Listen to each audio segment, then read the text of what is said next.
Olá, esta é a primeira aula do nosso curso de Eletrônica com Fundamentos de Eletricidade. Espero que seja, e certamente será, um primeiro passo de uma grande trajetória no mundo da eletrônica. Esta aula e as próximas deste módulo 1, como o próprio nome diz, são os fundamentos do nosso conhecimento em eletrônica. Sempre procuro ter uma dinâmica de começar entendendo muito bem o básico para solidificar os conhecimentos. Com o entendimento do básico e a compreensão do porquê acontecem as coisas, fica mais fácil entender as complexidades do mundo fascinante da eletrônica. Bem, dito isto, vamos à primeira aula. E bem-vindos ao mundo fascinante da eletrônica. Qualquer dúvida, deixe seu comentário e perguntas lá no portal, que isso é muito importante para que a gente possa dar sequência e sem ficar dúvidas nessa matéria que é tão complexa do primeiro módulo. Mais um recado. Os exercícios, façam os exercícios que estão lá no livro de exercícios volume 1, que é base para um bom entendimento, é o uso e a prática dos exercícios. Então, foi desenvolvido com muito afinco e muita dedicação esse primeiro livro, primeiro volume 1, de exercícios que está lá disponível para vocês poderem praticar este módulo, que é um módulo básico muito importante para o bom entendimento dos próximos módulos que gradativamente vão ficando mais complexos.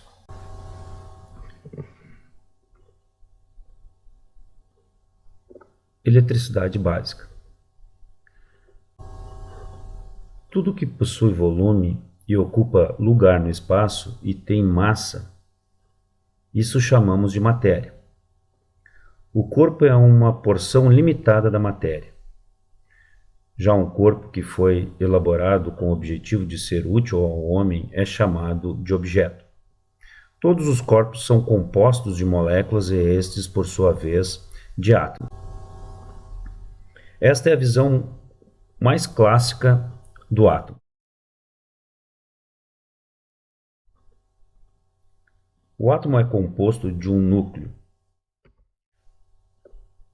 onde estão dois elementos, os prótons e os nêutrons. Na parte mais externa, em uma espécie de nuvem chamada de eletrosfera, estão os elétrons.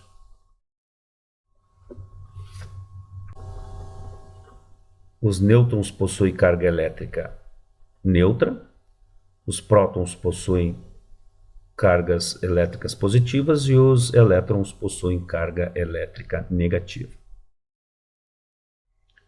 Considerando que estes elementos dos átomos possuem cargas elétricas diferentes, o primeiro conceito que devemos entender é que as cargas neutras não têm reação quanto à movimentação.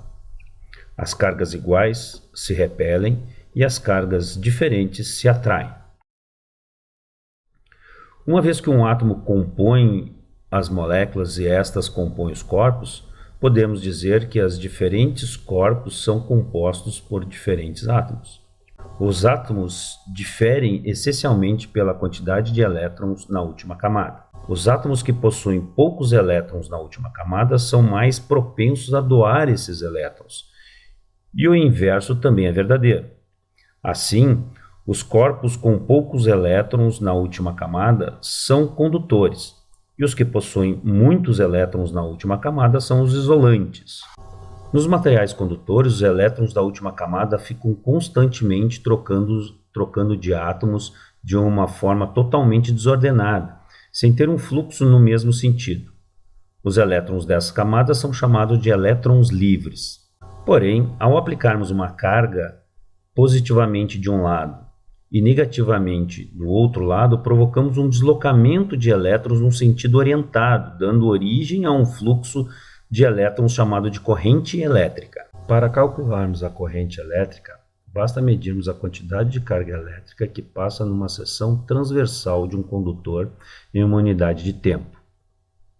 Ou seja, I é a quantidade de carga, a variação de carga que passa num ΔT. O sentido da corrente elétrica se dá do polo negativo para o polo positivo, visto que é um movimento de elétrons. Porém, para efeitos de cálculos de circuitos, convencionou-se o sentido contrário. A intensidade de corrente elétrica, ou simplesmente corrente elétrica, como foi visto anteriormente, utiliza o símbolo I, e a unidade é o ampere, simbolizado pela letra A.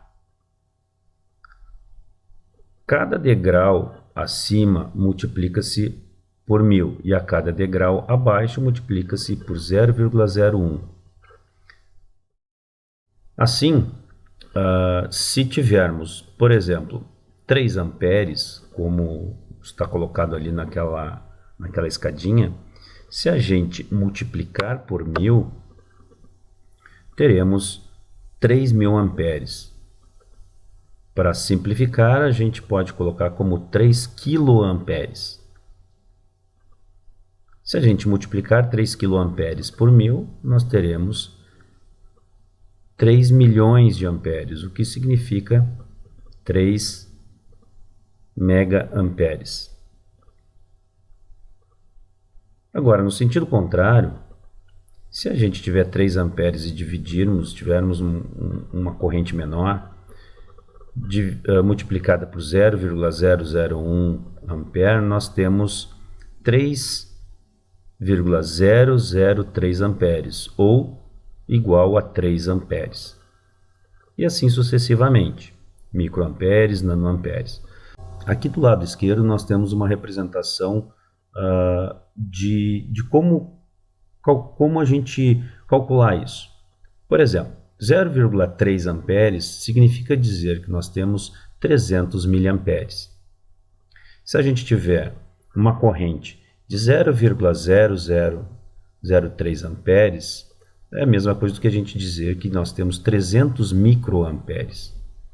E da mesma forma, se a gente tiver 0,000003 amperes, teremos o equivalente a 300 nanoamperes.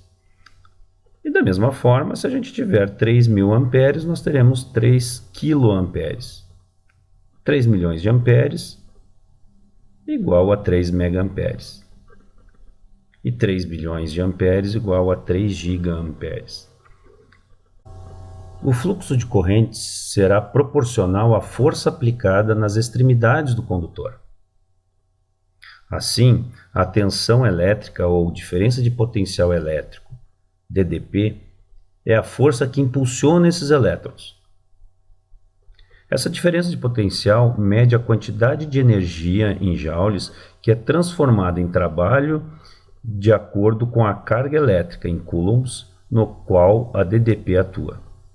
No sistema internacional, a unidade da força eletromotriz é joule por coulomb, representado pelo volt.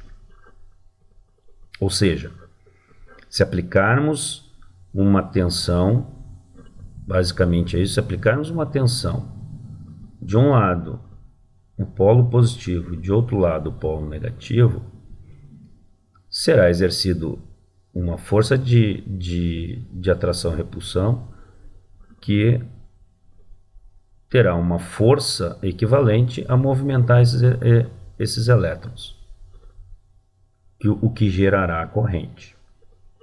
Essa força no sistema internacional é dada de joules por coulomb, a unidade é o volt.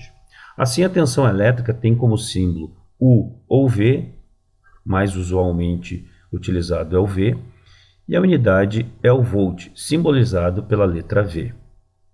Como a gente viu na corrente, os múltiplos e submúltiplos são da mesma forma. Porém, aqui a gente tem o quilovolt, o megavolt, o gigavolt, o milivolt, o microvolt, o nanovolt. Analogamente à corrente, nós temos que, partindo da unidade volt, que a gente poderia simbolizar ali no meio da escadinha, né, didaticamente, se a gente partirmos ali de 3 volts, a cada multiplicação por 1000 volts, a cada 1000 volts aplicado, nós temos um degrau acima. Então, se a gente tiver 3000 volts, nós temos 3 kV. Se a gente tem 3 milhões de volts, nós teremos 3 megavolts. E no sentido inverso, se nós tivermos 0,003 volts, seria o mesmo que a gente dizer que nós temos 3 milivolts. Então, a gente indo para a tabelinha do lado, analogamente, nós teríamos, se 0,3 volts seria o mesmo do que a gente dizer 300 milivolts. Se a gente tiver 0,003 volts, seria o mesmo do que a gente dizer que nós temos 300 microvolts. Se a gente tiver 3.000 volts já na parte de baixo, significa dizer que a gente tem 3 kV e assim por diante, megavolts, gigavolts. Bom, aqui nós chegamos ao final da nossa aula e, como resumo, a gente viu nessa aula os conceitos básicos de materiais, conceitos básicos de carga elétrica, intensidade de corrente elétrica, ou seja, como se forma uma corrente elétrica, e a gente viu que a corrente elétrica é a quantidade de carga que passa uma seção de um condutor numa determinada quantidade de tempo. E vimos a tensão elétrica. Espero que tenham compreendido essa matéria e aguardo vocês lá na próxima aula. Até!